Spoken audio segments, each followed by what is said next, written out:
ওপেনিংয়ে তানজিদ তামিম, তার সাথে যুক্ত হচ্ছেন সৌম্য সরকার। চ্যাম্পিয়ন্স ট্রফি শুরুর আগে বাংলাদেশের সেরা একাদশ সাজিয়ে দিয়েছে জনপ্রিয় ক্রিকেট পোর্টাল ক্রিক ট্রেকার। তাদের একাদশে ঠাঁই হয়নি দুর্দান্ত ফর্মে থাকা জাকের আলী অনিক ও পেসার তানজিম হাসান সাকিবের। দুই স্পিনারের সাথে তিন পেসার নিয়ে ভারতের বিপক্ষে একাদশ সাজিয়েছে জনপ্রিয় ক্রিকেট ভিত্তিক এই ওয়েবসাইটটি। ক্রিক ট্রেকারের মতে কেমন হতে যাচ্ছে ভারতের বিপক্ষে টাইগারদের একাদশ, তাই জানব প্রতিবেদনের বাকি অংশে। দুয়ারে করা নাড়ছে এবারের চ্যাম্পিয়ন্স ট্রফির আসর। 19 ফেব্রুয়ারি নিউজিল্যান্ড পাকিস্তানের বিপক্ষে ম্যাচ দিয়ে বিশ্ব ক্রিকেট মেতে উঠবে উৎসবে।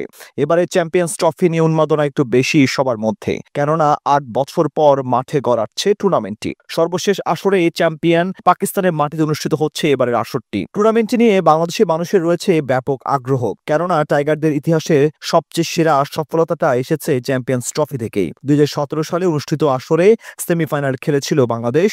এবারও দলটিকে নিয়ে অনেক প্রত্যাশা সমর্থকদের। গত আসরের সফলতা ছাড়িয়ে যেতে দেখতে চান এদেশের কোটি সমর্থকেরা।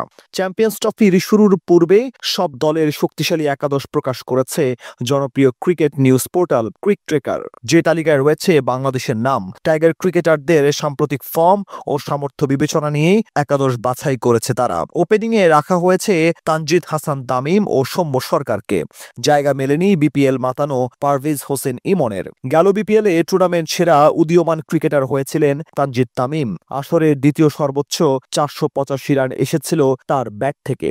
বিপিএল ইনজুরির কারণে খুব বেশি ম্যাচ খেলার সুযোগ না পেলেও সৌম্যকে ওপেনিং পজিশনে রেখেছেন তারা। 3 নম্বর পজিশনে রেখেছেন টাইগার অধিনায়ক নাজমুল হোসেন শান্তকে। বিপিএলে ব্যাট হাতে সফল হতে না পারলেও ওয়ানডে টাইগারদের অন্যতম সফল ব্যাটার তিনি। শেষ 10 ওয়ানডে ইনিংসে 2টো সেঞ্চুরির সাথে আরও 2টো অর্ধশতক রানের ইনিংস খেলেছিলেন তিনি। 10 ম্যাচে 54.66 গড়ে করেছিলেন 492 রান। 4 নম্বর পজিশনে তারা রেখেছে তাওহিদ হৃদয়কে। ওয়ানডেতে ক্রিকেটে টাইগারদের অন্যতম সফল ব্যাটার তিনি।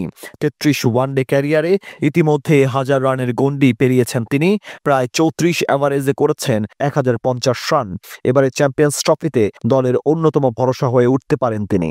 ব্যাটিংয়ের পরের 2 পজিশনে তারা রেখেছেন 2 ভাইরা ভাই মুশফিকুর রহিম ও মাহমুদুল্লাহ রিয়াদকে। চ্যাম্পিয়ন্স ট্রফিতে টাইগারদের সবচেয়ে অভিজ্ঞ 2 ক্রিকেটারের উপর দায়িত্ব থাকবে অনেক। ফিনিশিং এর দায়িত্ব দেওয়া হয়েছে মেহেদী হাসান মিরাজকে। স্পিন অ্যাটাকে মিরাজের সঙ্গী হিসেবে রয়েছে leg spinner Rishad Hossain. Bowling এর পাশাপাশি ব্যাট হাতেও দলের হয়ে অবদান রাখার সামর্থ্য রয়েছে তার। গেল বিপিএল এর ফাইনালে শেষ দিকে ঝড় তোলে বরিশালকে শিরোপা জিতিয়েছিলেন তিনি। পেস বোলিং এ রাখা হয়েছে তাসকিন আহমেদ, মুস্তাফিজুর রহমান ও স্পিড স্টার নাহিদ রানা।